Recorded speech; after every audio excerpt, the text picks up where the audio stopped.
अस्सलाम वालेकुम स्टूडेंट्स, कैसे हो आप लोग? ठीक हो? अच्छा स्टूडेंट्स, हम ऑब्जेक्ट ओरिएंटेड में काम कर रहे हैं और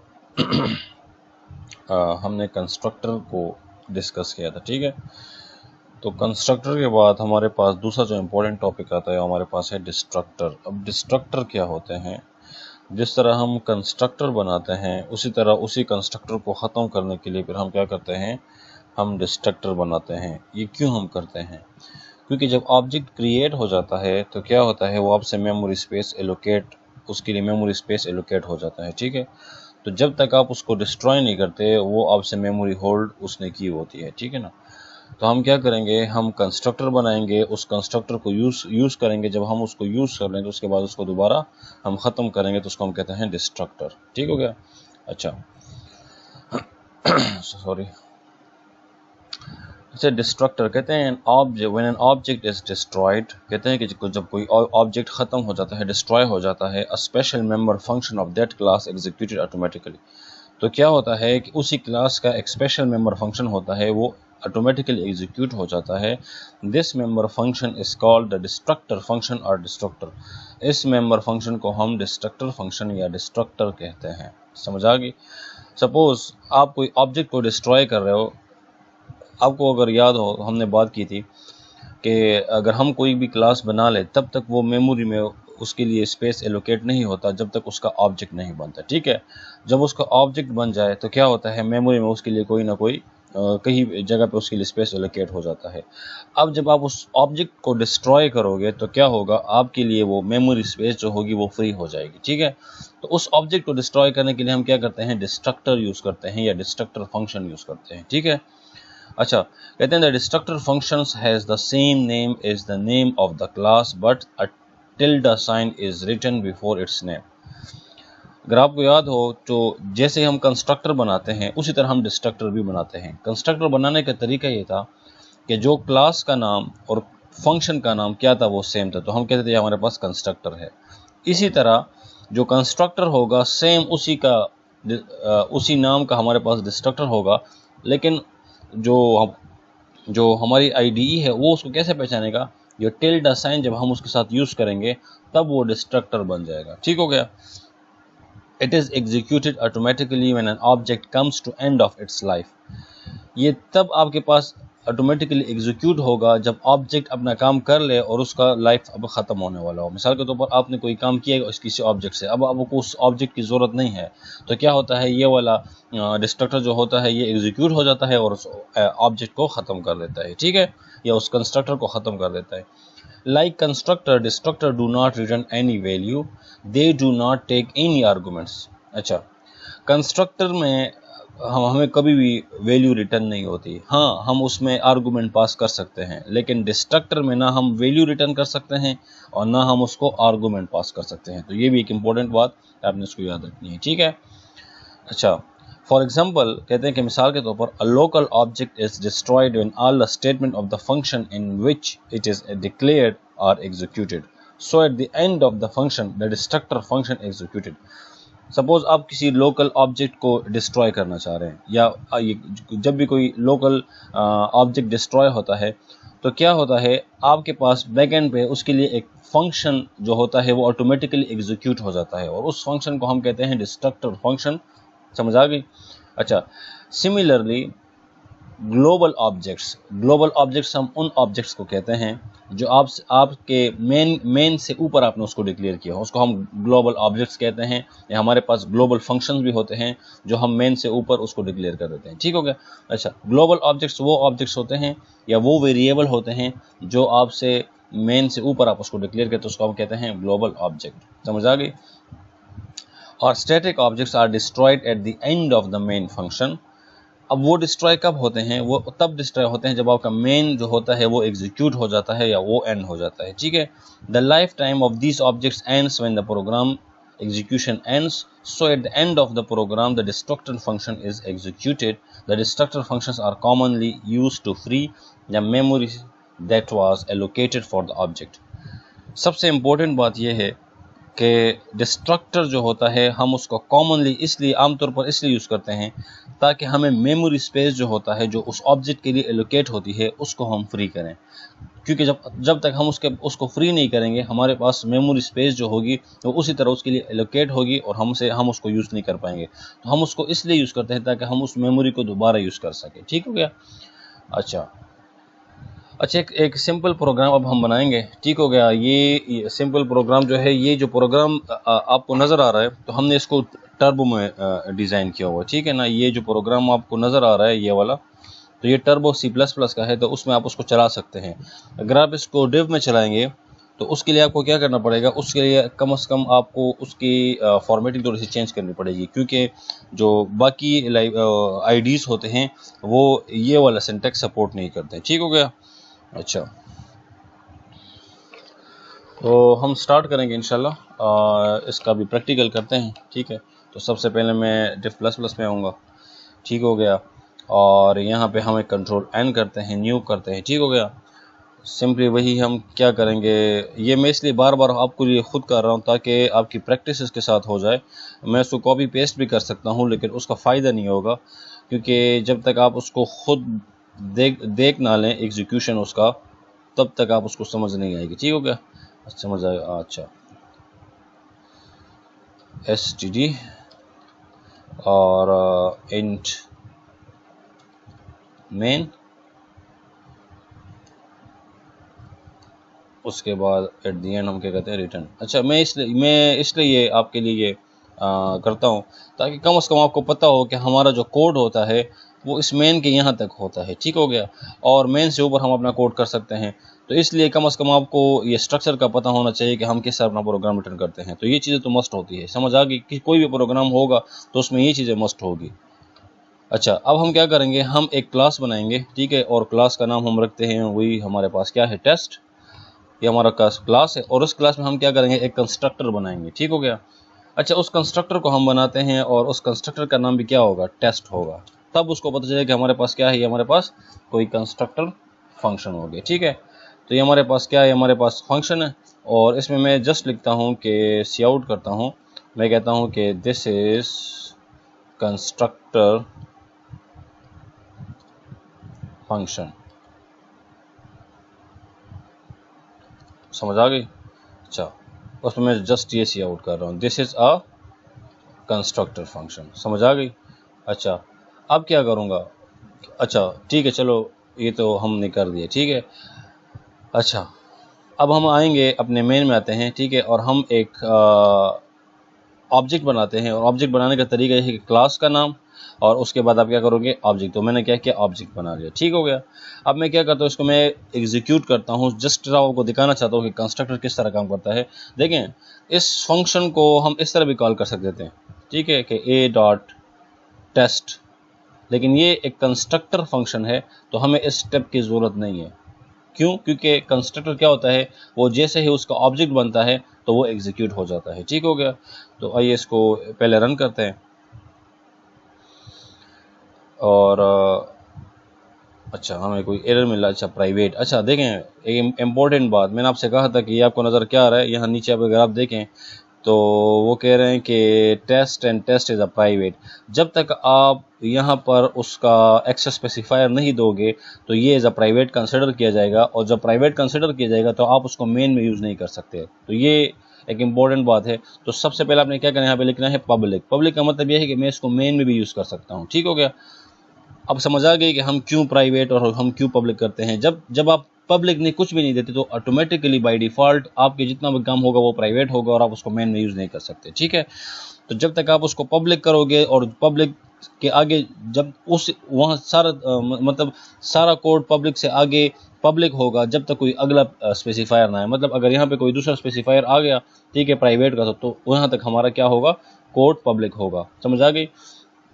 अच्छा, अब इसको रन करते हैं। इंशाल्लाह अब ये वर्क करेगा। और यस, हमारे पास कोई एरर नहीं है। उसके बाद हम इसको रन करते हैं तो आपको नजर, this is a constructor function. समझ आ गई। अच्छा, ये तो हमारे पास कंस्ट्रक्टर बन गया। ठीक है। मैं सपोज यहाँ पे कुछ और काम करना चाह रहा हूँ। मैं यहाँ पे करता हूँ कि इंट बी और सी लेता हूँ। ठीक है। और डी भी लेता हूँ। ठीक हो गया। और मैं लिखता हूँ कि D is equal to B plus C, ठीक है। और उसके आगे फिर मैं क्या करता हूँ, मैं इसको सी आउट करता हूँ इसका रिजल्ट, तो मैं कहता हूँ सी आउट।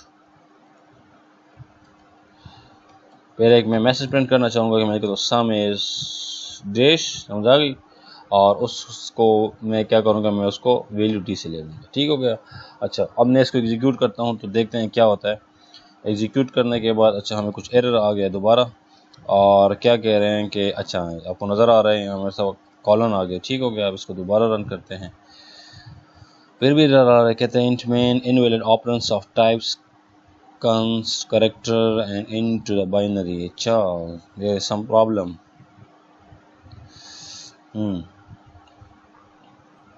प्रॉब्लम क्या है? प्रॉब्लम आपको नज़र आ रहा है, मेरे पास वैल्यू नहीं है, मैं उनको प्लस कर रहा हूँ, तो ये हमें कुछ प्रॉब्लम दे रहा है। तो मैं क्या करूँगा, मैं यहाँ पे वैल्यू असाइन कर दूँगा कि b is equal to 10 and c is equal to 20।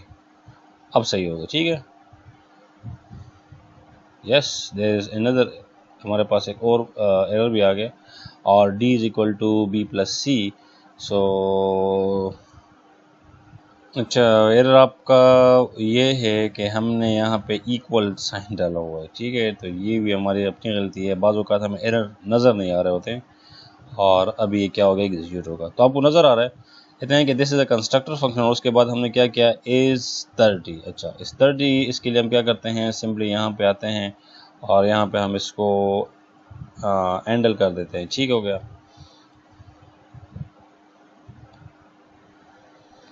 अब इसको एग्जीक्यूट करते हैं, और अब आप देखें तो सम इज़ 30 और this is the constructor function. अच्छा, अभी हमारे पास कंस्ट्रक्टर का फंक्शन मौजूद है और हमें इसकी कोई ज़रूरत नहीं है, तो हम क्या करते हैं, हम इसको रिमूव करेंगे इस कंस्ट्रक्टर फंक्शन को। तो इसको रिमूव करने का तरीका क्या है, यही आपका तरीका है कि आपने क्या करना है, यहाँ पे आपने वही टेस्ट लिखना है, लेकिन इस टेस्ट के आगे आपने टिल्डा का साइन लगाना है। किसका साइन? टिल्डा का साइन, ठीक हो गया। और क्या करोगे, आप इसमें लिखोगे सिंपली, अगर हम इसको बताना चाहें कि सी आउट, और उसमें हम कहें कि दिस इज़ अ डिस्ट्रक्टर, समझ आ गई, this is a destructor function, समझ आ गई। अब देखें क्या होगा, आपका ऑब्जेक्ट, हमने ऑब्जेक्ट सिर्फ बना लिया, ठीक है। जैसे ही आपका ये एंड सम वाला फंक्शन जो स्टेटमेंट्स है, जैसे ये एंड होंगे और जैसे ही आपका ये वाला स्टेटमेंट एग्जीक्यूट हो जाएगा, उसके साथ ही आपका ये वाला फंक्शन भी एग्जीक्यूट हो जाएगा। तो क्या होगा इसका मतलब? इसका मतलब ये है कि ये जो कंस्ट्रक्टर हमने बनाया था, इसको हमने क्या किया, इसको हमने डिस्ट्रॉय कर दिया। ये जो ऑब्जेक्ट था इसको हमने ख़त्म कर दिया, ठीक है। तो ये हमारे पास क्या है, हमारे पास डिस्ट्रक्टर है। अच्छा, एरर आ गया। एरर का मतलब ये है कि हमने यहाँ पे एन वाले सेमी कॉलम बुला दी थी, ठीक है। अब इसको रन करते हैं और अब इसको देखें तो देखें क्या हो गया। सबसे पहले this is a constructor function, फिर उसके बाद ये जब आपका कोड एग्जीक्यूट हो गया तो उसके बाद डायरेक्टली ये वाला कोड एग्जीक्यूट हो गया, ठीक है, सम इज़ 30। और उसके बाद आपके पास क्या आ गया, उसके बाद आपके पास ये डिस्ट्रक्टर वाला फंक्शन था, ये एग्जीक्यूट हो गया, ठीक है। देखें इसको ज़रा आप और से देख लें दोबारा, देखें ये आपका कोड है, ठीक है। इसको मैं यहाँ पे करता हूँ, तो उसको पहले रिबिल्ड करते हैं ताकि हमारे पास ये थोड़ा सा एंड लाइन में नज़र आ जाए। तो बल्कि यहाँ पे हम इसको वो कर देंगे, यहाँ पे हमारे पास क्या एंड लाइन तक आपको थोड़ी सी क्लियर पिक्चर नज़र आए कि क्या हो रहा है। अच्छा, अब देखें, पहले हमने क्या किया, पहले हमने कंस्ट्रक्टर फंक्शन को जैसे ही हमने ऑब्जेक्ट बनाया, ऑब्जेक्ट बनाने के साथ ही आपका ये this is a constructor function ये वाला एग्जीक्यूट हो गया, ठीक है। अब ये डिस्ट्रक्टर वाला एग्जीक्यूट नहीं होगा, क्यों नहीं होगा? जब तक आपका मेन सारा ख़त्म ना हो, एट दी एंड क्या होगा, जैसे आपका प्रोग्राम एंड होगा, ख़त्म होगा, उसके साथ ही वो उस ऑब्जेक्ट को भी, इस डिस्ट्रक्टर को भी क्या कर देगा, इस कंस्ट्रक्टर को भी ख़त्म कर देगा, ठीक है। तो ये क्या कर देगा, इस कंस्ट्रक्टर फंक्शन, पहले ये वाला एग्जीक्यूट हो गया, फिर उसके बाद ये वाला कोड एग्जीक्यूट हो गया, और एट दी एंड क्या हुआ हमारे पास, this is a destructor function. तो इसका मतलब ये है कि जो कंस्ट्रक्टर का फंक्शन हमने बनाया था और ये जो ऑब्जेक्ट टेस्ट ए बनाया था ये भी क्या हुआ, ये भी उसके साथ डिस्ट्रॉय हो गया। ठीक हो गया।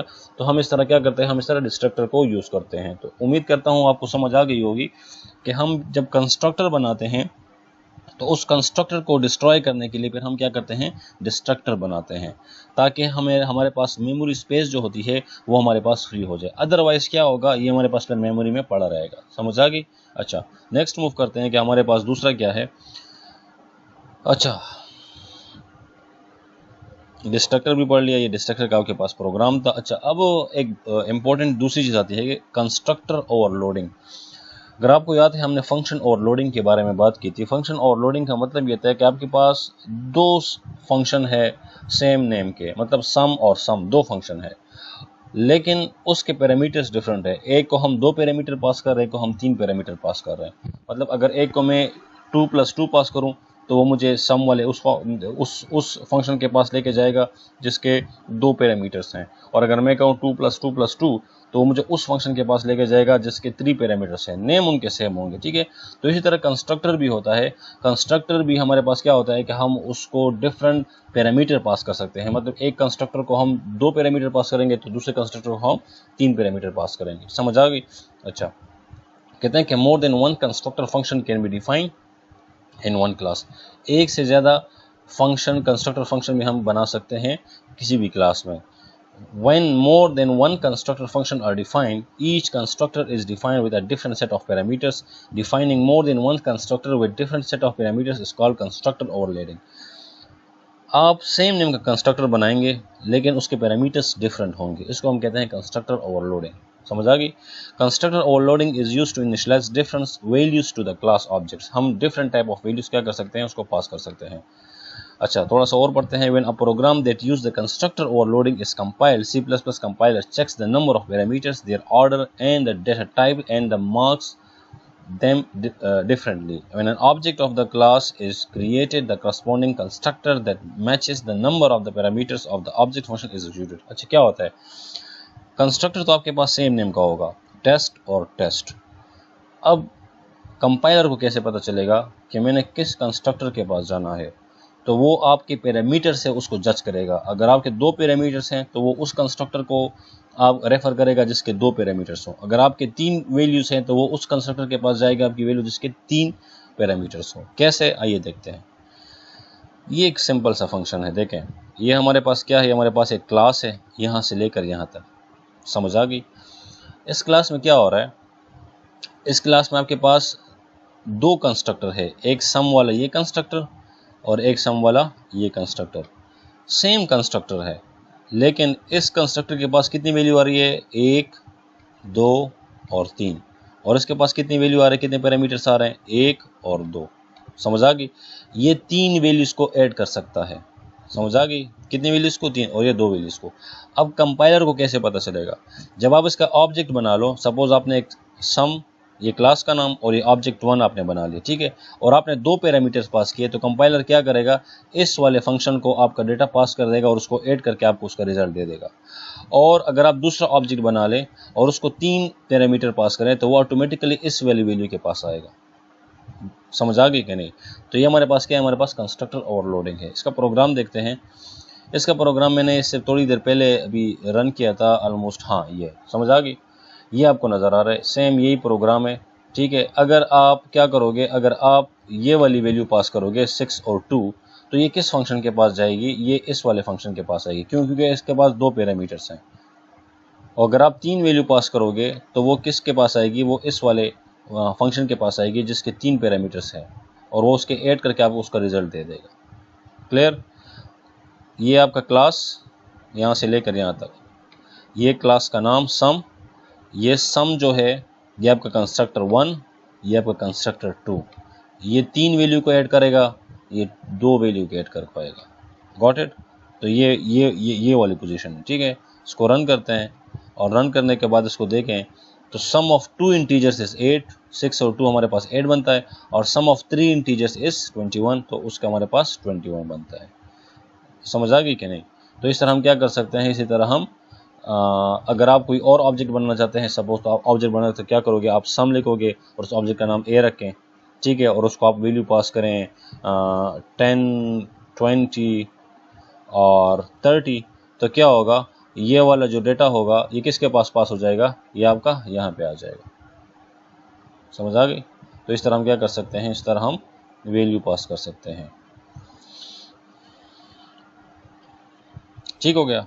तो इसको जब हम रन करते हैं दोबारा, अच्छा ये आपका ऑब्जेक्ट 1, ऑब्जेक्ट 2, ऑब्जेक्ट 3, तो आप क्या कर सकते हो, आप सिंपली यहाँ पे लिखें, इसको भी यहाँ पे ख़त्म कर दें, इसको भी ख़त्म कर दें, तब आपके पास क्या होगा, पे लेकिन यहाँ पे फिर आपने लिखना है सम ऑब्जेक्ट। ठीक हो गया। इसको रन करते हैं, यस इट इज़ वर्किंग। तो देखें, sum of 2 integer is 8, sum of 3 integer is 60 और सम ऑफ 3 इंटीजर इज़ 21। ये जो आपको जो मैंने वैल्यू दी, अगर आप कोई और वैल्यू पास करना चाहते हैं तो आप क्या करो, आप लिखो सम और ऑब्जेक्ट का नाम लिखो और उस ऑब्जेक्ट को आप वैल्यू पास करो। सपोज आप कितनी वैल्यू पास करना चाहते हो, आप 2 वैल्यू पास करना चाहते हो तो आप 10 और 20 पास करो या 25 पास कर दो। ठीक है, ताकि हमारे पास, ठीक है। अब इसको रिबिल्ड करते हैं और रिबिल्ड करने के बाद हमारे यहाँ पे थोड़ा सा मुझसे मसला हो गया। ठीक है, इस मसले को सॉल्व करते हैं। ठीक हो गया। अच्छा, अब देखें, sum of 2 integer is 8, sum of 3 integer is 16, sum of 3 integer 21 और सम ऑफ 3 इंटीजर 35। तो देखें कंपाइलर क्या कर रहे हैं, जितने पैरामीटर्स होंगे उसी फंक्शन के पास आपको आपकी वैल्यू वहाँ पे पास कर रहे हैं। ठीक है, तो ये हमारे पास कंस्ट्रक्टर ओवरलोडिंग इसको हम कहते हैं। तो हमने आज कवर किया डिस्ट्रक्टर, कंस्ट्रक्टर ओवरलोडिंग। ठीक हो गया। इंशाल्लाह मिलते हैं फिर नेक्स्ट क्लास में। अल्लाह हाफिज़।